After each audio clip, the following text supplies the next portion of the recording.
ចេញវីដេអូជូនពុកម៉ែបងប្អូនចាដែលកំពុងមានជំងឺទឹកនោមផ្អែមចាជំងឺផ្ដាច់ជីវិតជំងឺដែលពិបាកចិត្តញ៉ាំថ្នាំពេទ្យមួយជីវិតសម្រាប់ពុកម៉ែបងប្អូនឬក៏បងប្អូនអត់មានជំងឺក្តីក៏ញ៉ាំធ្វើបានដែរប៉ុន្តែបោះបង់ទឹកក្រូចឆ្មាដែលខ្ញុំណែនាំទេណានៅតែញ៉ាំព្រលឹមឡើងប្រហែលជាម៉ោង5ម៉ោង6ម៉ោង7ព្រឹកញ៉ាំទឹកក្រូចឆ្មាដែលខ្ញុំណែនាំចាណាចាប់ពីម៉ោង9ព្រឹកចាបងប្អូនអាចញ៉ាំអានេះបានគឺពុកម៉ែបងប្អូនយកទឹកអំពៅ1លីត្រចាំគេកិនភ្លាមចាយកមកដល់ផ្ទះចាក់ដាក់ចូលឆ្នាំងចាគោស្លឹកគ្រៃ5ដើមដំចេញចឹងដាក់ចូលជាមួយខ្ញីប្រហែលចំណិតថាជា5 6ចំណិតដាក់ចូលទៀតចាដាំឲ្យវាពុះឲ្យផ្អន់ភ្លើងបើកភ្លើងតិច5ទៅ7នាទីបន្ទាប់មកទៀតច្បាច់ក្រូចឆ្មាចូល2ចំណិតអំបិលគ្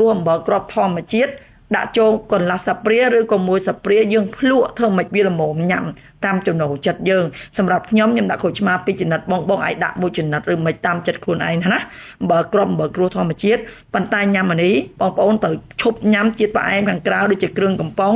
ចាជាបំផុតស្ករសនឹងតែម្ដងចាណាបងប្អូនឈប់ញ៉ាំស្ករសដាច់ខាតលេងញ៉ាំជាតិអីផ្អែមគីមីចាញ៉ាំតែនឹងមួយរយៈកាលបងប្អូននឹងឃើញជាតិស្ករបងប្អូនចុះទៅវិញចាណាហើយជំងឺទឹកនោមបងប្អូននឹងបាត់ប៉ុន្តែបងប្អូនត្រូវតែហាត់ប្រាណរៀនដកដង្ហើមធំតាមផ្លូវច្រមុះហាពលឺថ្ងៃពេលព្រឹកដើរជើងទៅទេនៅលើដី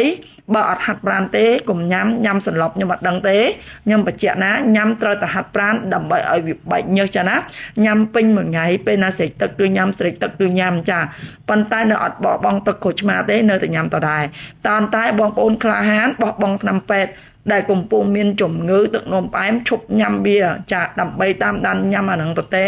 បងប្អូនទប់ញ៉ាំដំបូងវាអាចធ្វើឲ្យបងប្អូនលើជាតិស្ករខេងកម្រិតឡើងរៀងខ្ពស់ក៏ប៉ុន្តែកុំភ័យ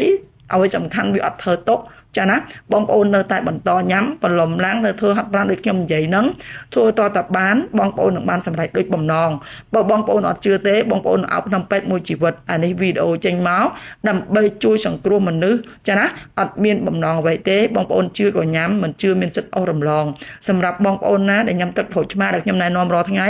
គួរតែធ្វើអានេះញ៉ាំដើម្បីបើសុខភាពចាណាវាផ្ដល់ជំនួយវាផ្ដល់ឈាម